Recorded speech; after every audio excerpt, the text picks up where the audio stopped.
So this is the end of this section. This section has come to an end, and we would be welcoming our next speaker. Thank you so much for your time, Aishat. We really appreciate it. And our next speaker is Rachael Tiamiyu. I'm so sorry, Rachel, if I didn't pronounce that well. So she is a dedicated PhD student in the chemistry and biochemistry in the chemistry and biochemistry department of Wayne University, and is driven by the desire to create innovative chemical solutions for complex challenges in disease biology. Her research is centered on employing chemical methods to elucidate the functions of proteins linked to cancer development. Through her work, she aims to identify groundbreaking drug candidates that target these proteins and novel biomarkers for disease diagnosis. Welcome, Rachel. It's a pleasure. Hi, thank you, Lily. How are you today? I'm good. How are you? Very well, thank you. Hi, good afternoon, everyone from the United States of America, and good day to you from wherever you're listening to me from. My name is Rachael, and thank you for the wonderful introduction, Lily. I want to know if everyone is seeing my screen. I'm not so sure. Can you all see my screen, please? Okay, yes, I see it. Yeah. Point of note, it is Wayne State University, Detroit, Michigan. Okay, yeah. That was a nice presentation from Haishat Mutolani. She spoke so well on the aspect of academic writing, and I'd like to take it further into scholarship essay writing. What do you have note again? My name is Rachael, and one way or the other, I would like this session to be interactive. Firstly, I would like to talk about my journey so far, which is evident in this particular image. I started my journey from Obafemi Awolowo University, Department of Chemistry, Biochemistry, now Biochemistry and Molecular Biology. And of course, I took some chemistry courses, which is evident in this first particular picture. This was taken in 2016, that's about 7 years ago. And I had some gap years before I went further to the particular organization that changed my orientation for life about research, about science generally. The second picture is where I worked at this particular organization. I'm talking about Drosophila Research and Training Center, Ibadan, Nigeria, which is actually pioneered by Professor Amos Abolaji, who is in the house today, and some of my colleagues from Drosophila Research and Training Center are also here in the house to support me today. I really, really appreciate them. I mean, talking about, this is actually a program for women, and I'm trying to share my story to let you know that anything or whatsoever you think or you dream is possible. You can actually look at the differences in the picture that I have here today. You can see the clear differences. Now, from Drosophila Research and Training Center, I got a fully funded scholarship to study chemistry in Wayne State University, where I'm currently at right now. And I'm focusing on biochemistry, or basically chemical biology. Now, talking about scholarship essay, I would like to talk about prompt firstly. Before you write, or before you go ahead to write an essay, the first question that comes to mind is, what am I writing? What am I doing? What do I intend to write? What do they expect of me? Now, if I talk about prompts, I mean a cue, a tip, more or less like an instruction on what to do. Or there's a specific task, there's a specific topic. Now, let's bring it back home. During our primary education, a lot of us have had instances where we were told to write about your best friend.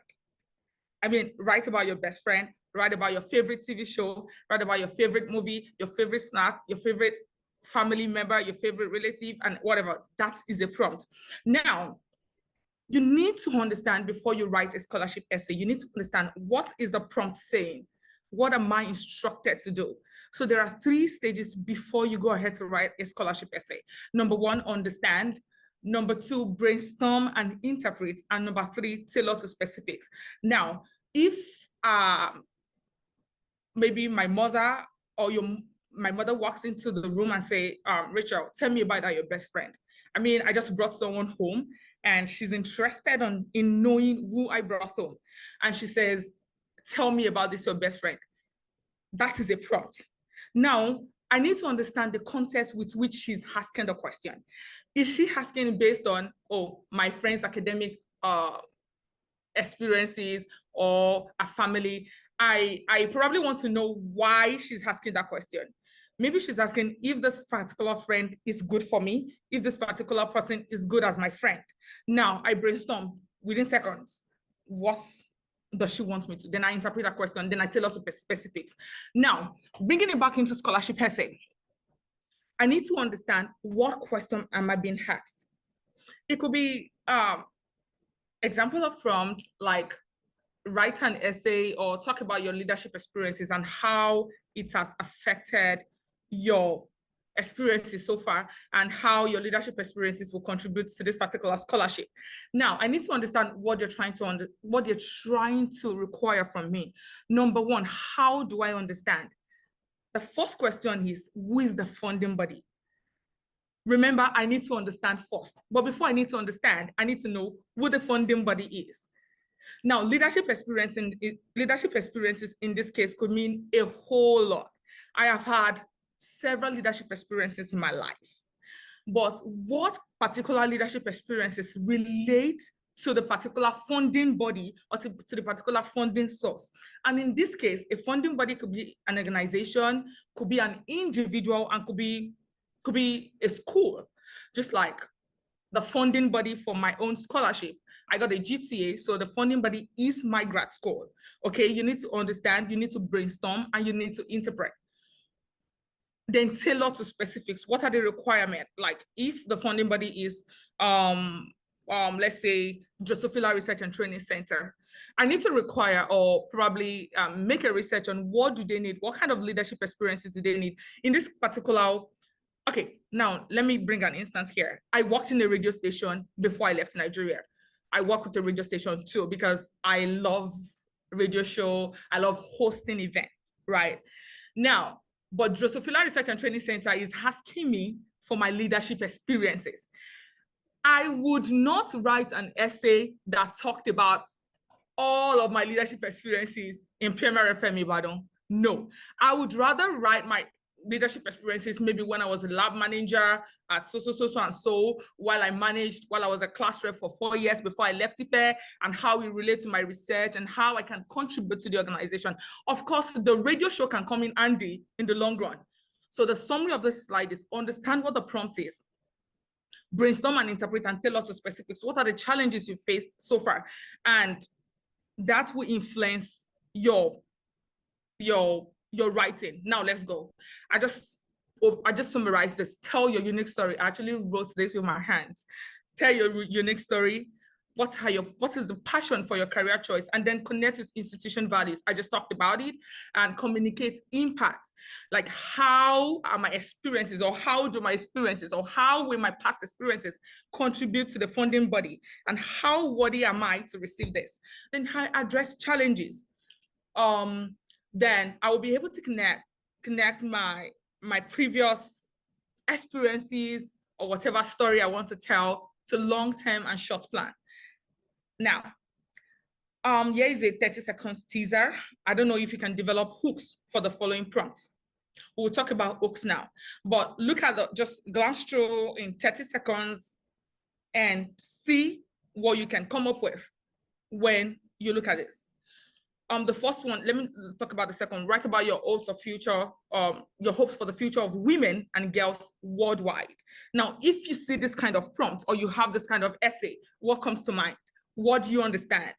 How do you brainstorm? How do you interpret? What do they need from you? And how do you tailor to specifics? And remember, I said something, like if you want to tailor to specific, you need to know the scholarship or the funding body. Now, Schlumberger Fellowship may actually require number 2. And well, another organization can request for number 2 too. Let's say maybe a legal body. A legal body can require number 2, and also a science-oriented body can require number 2. I mean, prompt number 2. But you have to tailor the specifics in relation to whatever funding body or whatever values the funding body stand for. Now let's get started. Now I have the burger anatomy approach here. Now remember, I said when I first started my presentation that scholarship essay doesn't necessarily, or scholarship funding do not necessarily have to be a body or an individual. It could be school. And now talking about prompts, we had examples of prompts we saw the other time. Now, this particular burger anatomy approach now applies to, let's say, a prompt, statement of purpose is a prompt. Yeah, believe me, if you see statement of purpose, it is a prompt. Now, it is yours to brainstorm. Remember the keyword, brainstorm and interpret. You have to tailor to specifics. The first one is to understand. Now, burger anatomy approach. I'm not a fan of burger, though. I'm not a fan of burger, but I would, I would like to explain with burger anatomy approach. Maybe, yeah. So I'm trying to, okay. The first layer, as we can see, is the introduction, where we have the first bun. We call it bun or bread, B-U-N. Then the academic achievement, where we have the condiments. Let me know too. Pardon? Okay. Where we have the condiments, we have the relevant research experiences, where we have the burger party, we have the extracurricular activities, where we have the melted cheese, we have the vegetables, and on the other side we have cucumber, and on the conclusion we have the topmost bun, which is the widest grad school, or the conclusion aspect. Now I have 2 different burger I'm making here, or we are making here, and we can see we have quite 2 different recipes. On the other side, we have a red condiment, and the other side we have a milky condiment. However, some recipe, or how would I put it now? There's a bit of similarity. Now, this is to tell you that there is no perfect or robotic approach to your essay. I mean, that is all what the slide is talking about. There is no perfect or robotic approach to your essay. That, oh, Rachael got funding with this particular essay doesn't mean that is the award-winning essay. However, there's a layer, or there's a layering structure. There is a structure, but there is no perfect, I wouldn't say, yeah, there's no robotic way to go about it. Now, we have veggies on this layer. We have veggies, widest grad school, future research interest. We have veggies here, we have tomatoes, and we have onions, we have cucumber here. This shows that the widest grad school in my SOP, or in my letter of intent, or in my personal statements may be different for each particular school. I don't know if I'm making sense. The fact that I submitted this particular essay to Wayne State University and I wrote, why this grad school? Oh, because I'm interested in developing, how do I put it? Groundbreaking research ideas. What if another school are not actually interested in groundbreaking research ideas? Mutulani mentioned something the other time. She said, do not reinvent the wheel. I mean, you do not have to sound overly ambitious, but this particular site is just making you to understand that we have layerings, we have structures, we have templates, but there is no robotic approach. You can be flexible. You can decide to have cucumber in your shawarma. You can decide to have onions or tomatoes. You can decide to have cheese. I don't like cheese, so I'd rather remove cheese. You can decide to have burger patty, or you can decide to have minced beef. Right, now let's get started. Now the first part, which is the introduction, is the hook. What is the hook? The hook is like an opening speech. It could be a rhetorical question. It could be a quote. However, I do not succumb to you using quotes as your hook, but it's more like an attractant. There's something we call attractants in chemical biology. It has to do with hormones, like an attractant, as you can see in my image here. Like what can what is the first statement, or what are the first statements? You know, it could be a fact, it could be statistics, or over 5,000. I'm not saying this is true, but I could say over 5% of women die from have whatever, like have die from infectious diseases yearly. I am not saying this is the right fact. I'm just saying, for example. So your opening statement could be fact, it could be statistics, it could be quotes, it could be a rhetorical statement or rhetorical question. However, if you're starting with a rhetorical question, I would like to ask that be ready to answer your rhetorical questions in your thesis statement. Otherwise, you're disjointed. So whatever hook you have should be able to connect back to your thesis statement, and that is it. Now, remember when I first mentioned prompt, when you come across an essay, I want to write my hook. How do I go about this? This is the question mark here. Now, I'm brainstorming, I'm interpreting, that is the third image, and I'm writing my thesis statement.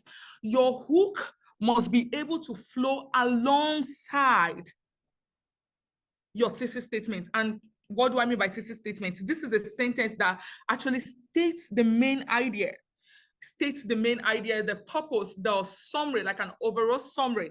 I'm talking about the first paragraph. Remember, in our Burger anatomy approach, that is the introduction. The first line, the hook. How can I attract my reader? Remember, they are reading tons of essays. How do I hook them? How do I keep them connected? How do I keep them attached to my essay? Now, while you're writing your hook, the final stage of the introduction section is the thesis statement. What is the overall summary of my essay? I have to make it known. What is my intent? Or what are my intent? What exactly is the whole essay talking about?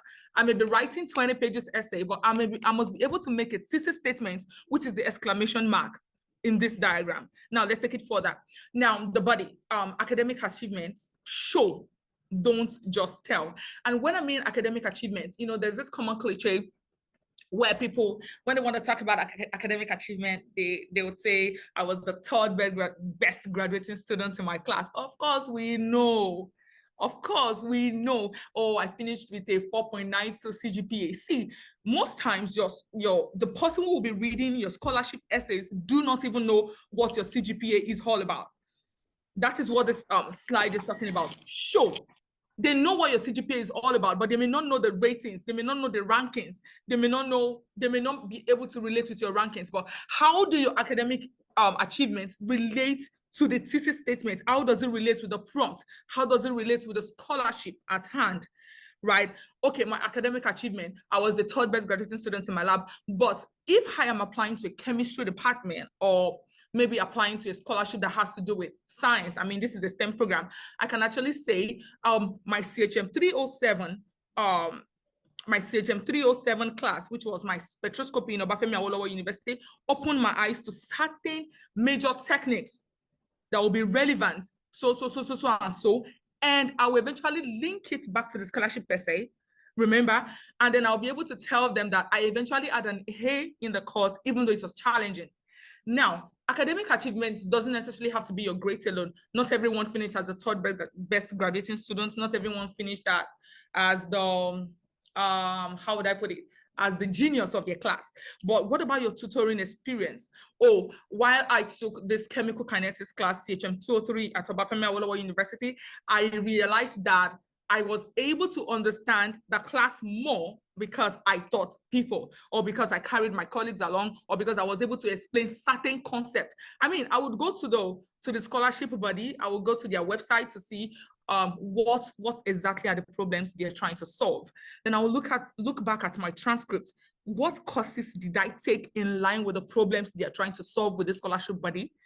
And how did my grades impact, or what concept did I learn from chemical kinetics that is transferable to the scholarship? So you have to show, don't just tell. Talking about GRE, talking about IELTS, talking about TOEFL, I mean, you can put everything there. All I'm saying is that the summary of the slide for emphasis is that you do not have to say you finished with 4.92 over 5.0. Show it, don't tell. I had 320 over 340 in my GRE. What did you learn from your GRE? I mean, while you were preparing for the GRE class, what were the concepts you learned that is applicable to the scholarship at hand?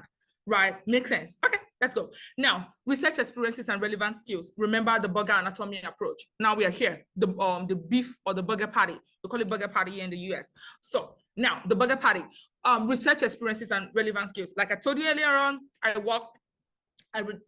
just came up with these, right? I work at Josephila Research and Training Center. And while I was applying to Wayne State University, I knew I was coming to the chemical biology subunit of this department, right? I had some other skills in Obafemi Awolowo University outside of some of the skills I highlighted here, like cell culture, gene expression, microscopy, polymerase, electrophoresis, and Western blot. I mean, they do all of this at Josephila Research and Training Center. However, I only highlighted the skills that are relevant to the department I'm hoping to join, or the PIs I was ready to work with, right? So highlighting research experiences, I mean, you must have heard this a whole lot of times, but it's just like the whole summary, because I like summarizing each slide, so you have something to take home from each slide. The whole summary of the slides is just that when you're highlighting relevant experiences and relevant skills, see, relevance is far, far greater than prestigious. You may be, I wouldn't know which other skills. Okay, I told you that I worked in a radio station, right? I volunteered at a radio station. I love radio shows. I love talking to people. I love hosting events. But in this case, in this situation, I was applying for a STEM scholarship. It wouldn't have applied. So relevance, whether academic achievements, or research experiences, whatever you're putting in, relevance is far, far greater than prestigious. You can have that at the back of your mind. Relevant experience is far greater than prestigious. And why am I emphasizing this? I'm emphasizing this because, you know, we started from the hook, the prompt, the hook, the thesis statement, the academic achievement, the research experiences. All of these should not be disjointed. If you know IKEA furniture, if you know IKEA furniture, or maybe if you buy furniture from malls, you will see that some of this furniture are not aligned. They are not assembled from the manufacturer. You have to get them to align them. So your research experiences must not be disjointed. Your academic experiences, your achievement must not be disjointed from the entire goal of the scholarship. Disjointment, please. No disjointment. You must be able to flow, tell your story. There is no robotic approach. However, there is a structure, right? Now, if any, address weaknesses, gaps, and inconsistency. Yeah, I talked about this earlier on. I said not everyone finished as the genius of the department. Not everyone had 2-1. Not everyone had first class. As a matter of fact, I finished with a second class hopper from Obafemi Awolowo University. However, there was a semester I was off school because of a major challenge of illness, right? I didn't need to put that in my essay. It was evident in my transcript. However, I must be able to connect why did I have probably a low, how would I put it, a challenge semester. I mean, what did I do to overcome? What are the gaps? What are the inconsistencies? What lessons did I learn from maybe I had a low grade, right? I was challenged. I had low grade. I'm not saying I had a low grade, but I'm saying, okay, I had a low grade in literature 101. Why? I'm not trying to justify my low grade, but what lessons? It was a challenge. I mean, not everyone is Eureka, they got everything right in their life. No, but I must be able to address my inconsistency and relate it to the scholarship body. That is what this slide is all about. Then conclusion. Remember our burger anatomy approach again. We have conclusion. Why this grad school? Why this grad school? And I said conclusion is actually different. In the burger anatomy approach, we had cucumber on one particular end. We have tomato and onions on the other particular end, right?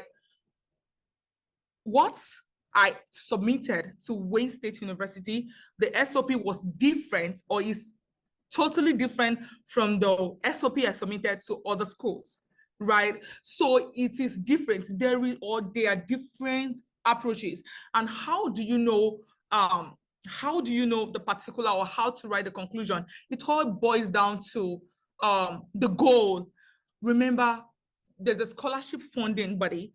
there's a scholarship source, there's a scholarship individual, there's someone responsible for the money. I mean, money, when you hear scholarship, most times money is involved, right? So you have to just think about how your whatever story you're writing and whatever conclusion, how do they connect to the scholarship body and their goals, right? So what I did here was go to the website of each of the department and see what were their aims. There was a school I was trying to apply to, and all they wanted was to focus on 21st century's chemical tools. That's what they developed in that chemistry department.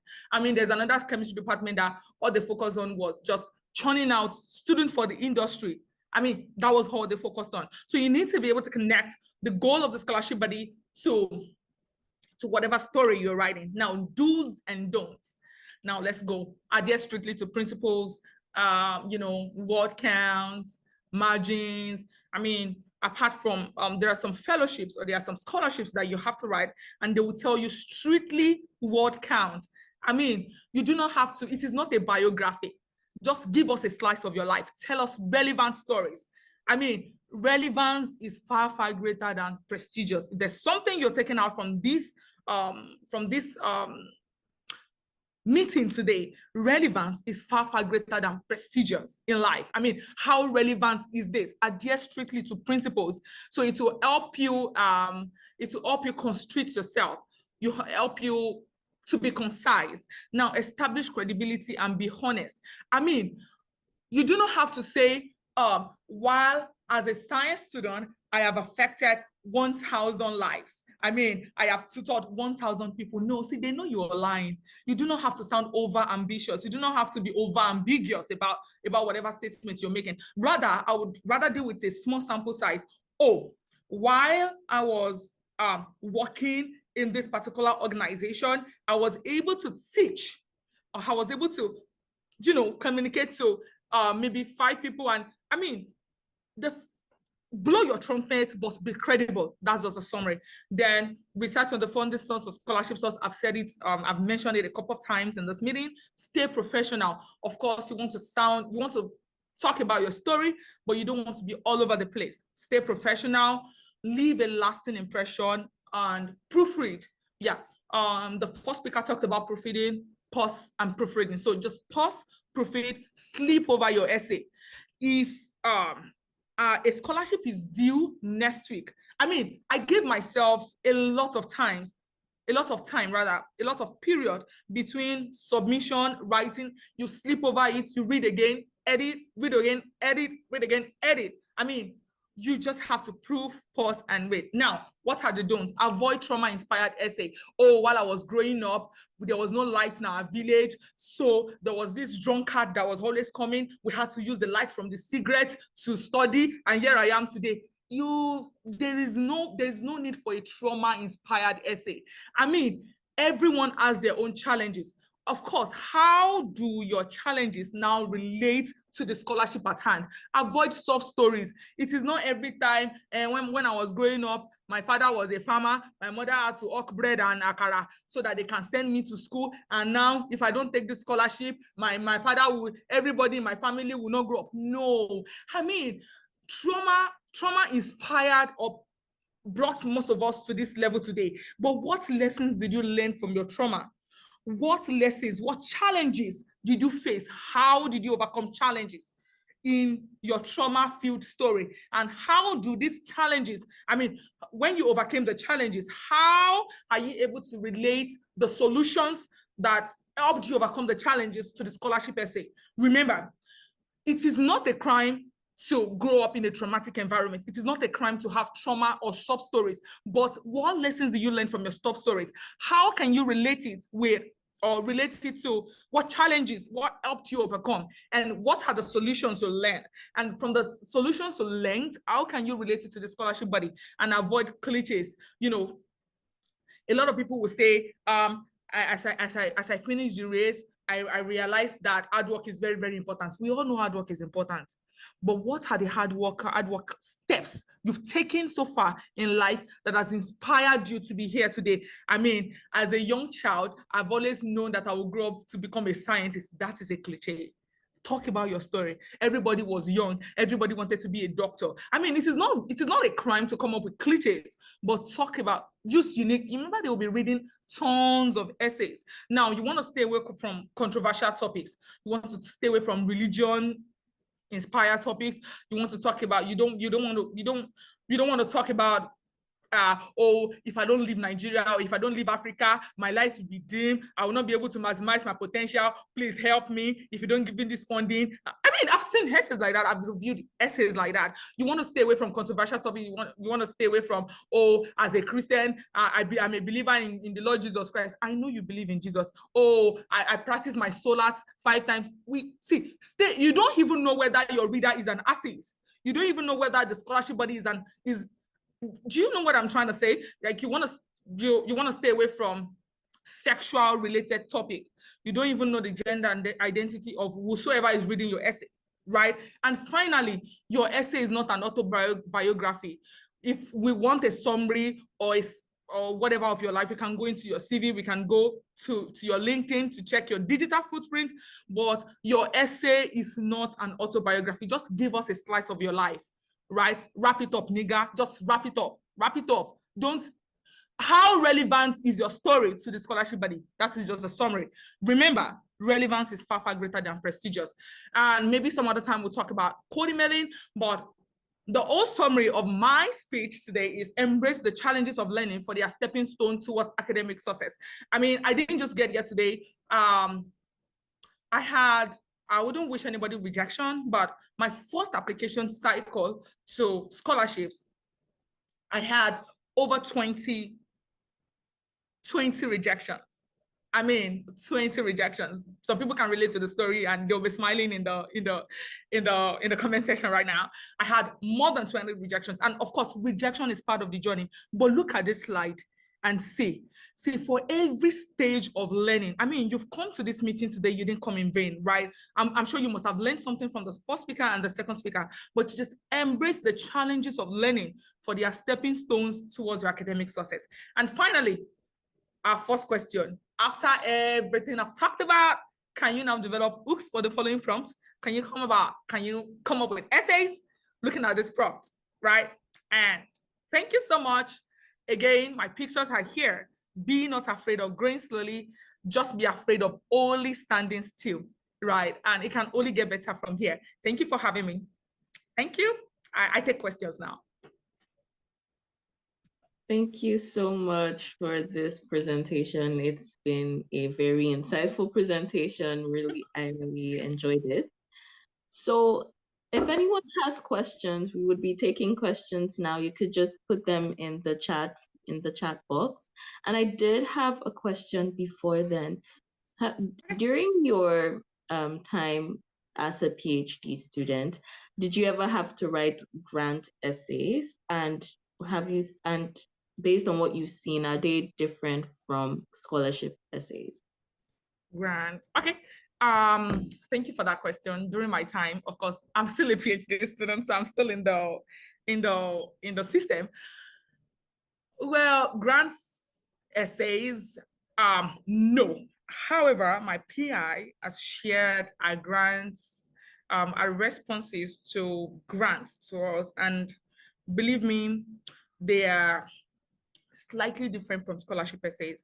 And I would say, well, I've not submitted a grant, but I've written a grant-worthy proposal, research proposal twice now, and I'll be writing the next one maybe next March. I'm writing already, maybe I'll be submitting next March or February, but yeah, totally different. However, remember, I said something here that there is no robotic approach to life.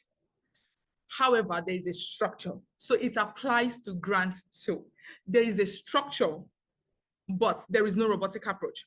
Now, the structure is that they have a prompt for every grant, for every essays, I said essay, no. For every essay, there is a prompt. So it's just a summary of everything we've talked about. There's a prompt. Now, the prompt is what they need you to talk about, right? How relevant it is, the grant at hand. Maybe a grant on infectious diseases, maybe because I work on leukemia, I work on blood diseases and some certain post-translational modifications and some proteins, right? How relevant? I mean, it's just a summary of everything I've talked about. There's a prompt, but how can you develop your grant and your proposal in relevance to the question at hand or to the funding body, right? I hope I answered you well, Lily. Yes, you did. Thank Thank you. you. You're welcome. Okay. And also, I did want to ask, I know you mentioned some do's and don'ts Right. about writing, about scholarship writing, but Mhm.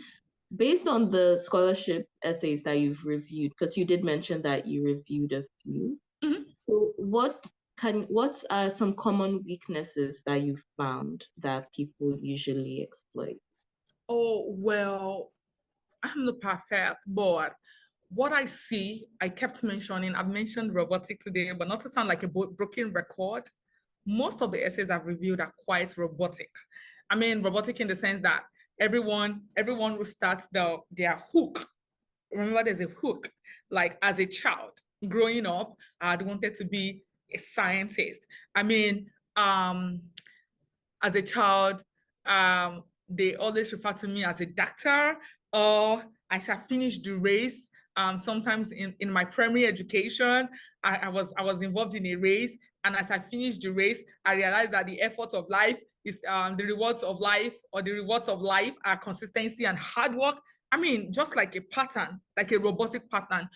People or this scholarship body, imagine me, I'm not even in a scholarship committee, but I can tell when something is robotic, how much more people that have been reading they've been reading essays, they've read over 1,000, 2,000 essays since they started this academial position or whatever it is they took, right? So there's a lot of cliche with people.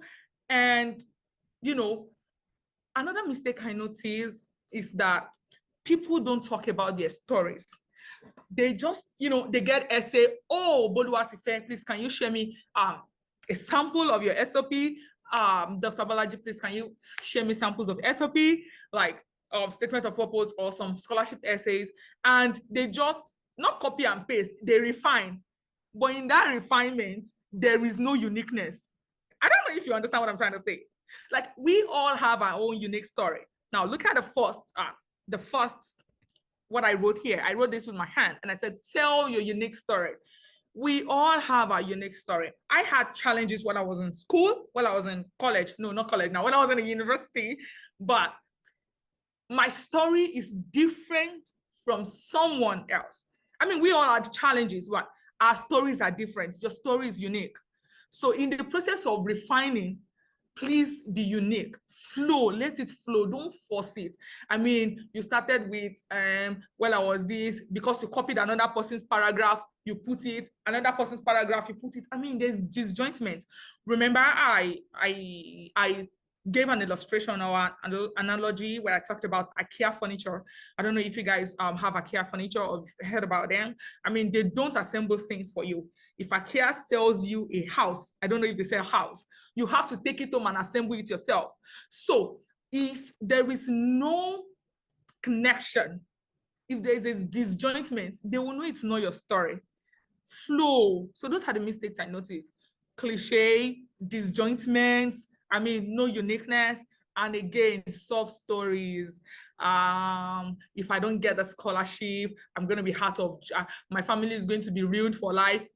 I mean, my father his father was a smoker, so he uses the lead from the cigarette lead to read, so he could become a doctor. He could go through the BSc stage, and now he's done with his BSc. He's a first class holder, but he cannot proceed further because the father is still a drunkard.